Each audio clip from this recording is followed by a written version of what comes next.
Chapter 1. Mountain View, California, 1994. The tennis ball hung suspended in the brilliant California sunshine, a fluorescent green sphere spinning lazily against the cloudless blue sky.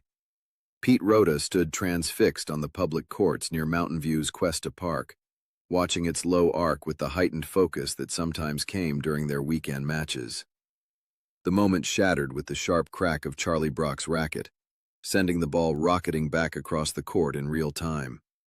Both men were pushing their middle-aged bodies to their limits, sweat darkening their tennis whites as they lunged and sprinted across the court. The familiar sounds of Saturday morning tennis, the thwack of well-hit balls, the squeak of rubber soles on concrete, the gentle rustle of eucalyptus trees bordering the courts, created a deceptive sense of normalcy. Pete, trim and handsome with thick brown hair and an easy smile that belied his intensity, had the fluid movement of a natural athlete. Charlie, with his bronzed skin and sun-streaked blonde hair, played with the aggressive style that had made him notorious in the Mountain View Police Department. Pete's return shot sailed past Charlie, catching the back line with precision. "Out!" Charlie barked. "That caught the line," Pete managed between heavy breaths. The ball rolled back to Charlie, who made a show of examining it. "No chalk marks on this baby." "You're sucking air, Charlie," Pete grinned. "I'm gonna whip your ass this time." "Never happened, country boy." Charlie bounced the ball, preparing to serve. "You don't have the killer instinct." The serve that followed was vicious, but Pete's attention had already shifted to a car that sped through the nearby stop sign, disrupting the peaceful rhythm of this suburban Saturday. The ball skipped past him untouched. "All right, aced it." Charlie's celebration was cut short as a car full of teenagers swerved to avoid the reckless driver, spinning a complete 180 degrees with a screech of tortured rubber that echoed off the nearby ranch-style homes. "Lousy punk bastards. Hey!" Charlie shouted at the teens. The first car continued on, seemingly oblivious to the near collision, heading toward the commercial district where Old Mountain View's family businesses were increasingly giving way to tech startups and software companies. The shaken teenagers quickly regrouped, their engine roaring as they took off in pursuit. "It was the other guy's fault," Pete explained. "I saw him run the stop sign. That's why I blew the serve." "You lying son of a bitch.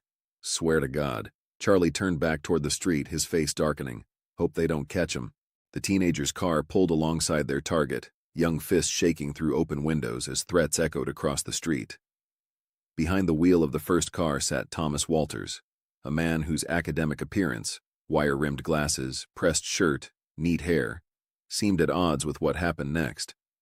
Without hesitation, he cut the wheel hard, deliberately ramming the teenager's vehicle. Both cars spun out in the showdown of metal and rubber, and the enraged teenagers poured out of their damaged car, charging toward Thomas. Inside his disabled vehicle, Thomas turned the key repeatedly, the engine refusing to catch.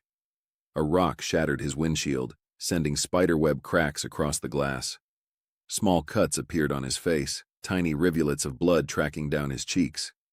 His expression remained eerily calm as he reached toward the passenger seat, his movements mechanical and precise in the morning light that still held a hint of coastal fog. A young face appeared at his window, contorted with rage. The blast that followed wasn't just loud, it was definitive, shattering the Saturday morning peace. Where there had been anger, there was now only a twisted, bloody void. The remaining teenagers froze, their bravado evaporating as they stared at their fallen friend. Thomas emerged from his car, an automatic rifle held steady in his hands. The air erupted with gunfire, the sounds bouncing off storefronts and homes, alien in this community where violence usually meant nothing worse than shoplifting at the mall. 3 of the teens scattered behind parked cars, while a 4th, caught in the leg by a bullet, dragged himself behind a tree. The last boy cowered behind Thomas's front bumper, trapped between the car and the man who was methodically approaching. "Please, mister, don't shoot me." Thomas stood over the boy, his eyes as empty as dark windows in an abandoned building. A burst of gunfire delivered without feeling or reflection silenced the teen. Back at the tennis courts, Pete and Charlie reacted to the distant gunfire with the instincts of veteran cops. They ran to their athletic bags, retrieving their weapons and police IDs with practiced speed, the transition from off-duty to on happening in seconds. "Sounds about 2 blocks away," Pete said, already moving. "By the mall," Charlie confirmed, sprinting toward the exit. "Police out of the way." Tennis players scattered as the 2 detectives tore down the middle of the street, running full out toward the sound of more gunfire. The Saturday morning shoppers and cafe-goers along Castro Street ducked into doorways at the sound of gunshots, a scene more fitting for San Francisco's rougher neighborhoods than the heart of Mountain View. They found the first 2 victims sprawled on the pavement, young faces frozen in expressions of confused terror, their blood stark against the sun-bleached concrete. "These kids were in that car," Pete said, checking for signs of life and finding none. Charlie studied Thomas's abandoned vehicle, the engine still ticking as it cooled. "Where the hell's the other guy?" More gunfire erupted from the direction of the mall, the sounds echoing off the glass and steel of the newer office buildings that were gradually replacing the area's original architecture. They drew their weapons and charged through the parking lot, about to enter the building when a wave of panicked shoppers burst through the doors, the mall's climate-controlled air carrying the smoky smell of gunpowder. "Police! Let us through!" Charlie began throwing people aside with desperate effort. "Out of my way!" They finally forced their way inside, entering a moment of eerie silence broken only by the cheerful muzak still playing through the mall's speakers.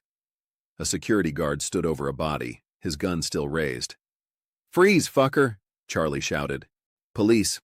Drop the gun!" The guard's jaw clenched as he slowly lowered his weapon to the ground. "Don't you see the damn uniform?" They approached cautiously, Pete recognizing the dead man at their feet. Thomas Walters lay sprawled near the entrance to a software store, his wire-rimmed glasses cracked and askew, looking more like a misplaced professor than a mass murderer. "That's the guy who ran the stop sign," Pete confirmed. "That's the guy who shot them people," the guard added unnecessarily. The scene before them was a landscape of carnage that would haunt the community for years to come. Most victims had superficial injuries, their groans filling the air, but others lay ominously still. Charlie ordered the guard to call it in, while Pete knelt beside an older man with an arm wound, tearing at the bloody shirt to assess the damage. "Hang in there. You're gonna be okay." Charlie walked among the victims, triaging, when his foot slipped in a pool of blood, and he accidentally kicked a body on the floor, a body that didn't move. He recoiled before looking down at the young woman, her riddled stomach leaving no doubt about her fate. The sight seemed to pierce something in him, bringing home how this peaceful Silicon Valley suburb had suddenly joined the growing list of American communities transformed by inexplicable violence. She never had a chance. His voice was hollow. This could have been Liz. Pete placed his hand on Charlie's shoulder as they stared at the dead woman's face, both knowing this was just the beginning of a very long day, and that their quiet corner of the Bay Area would never be the same.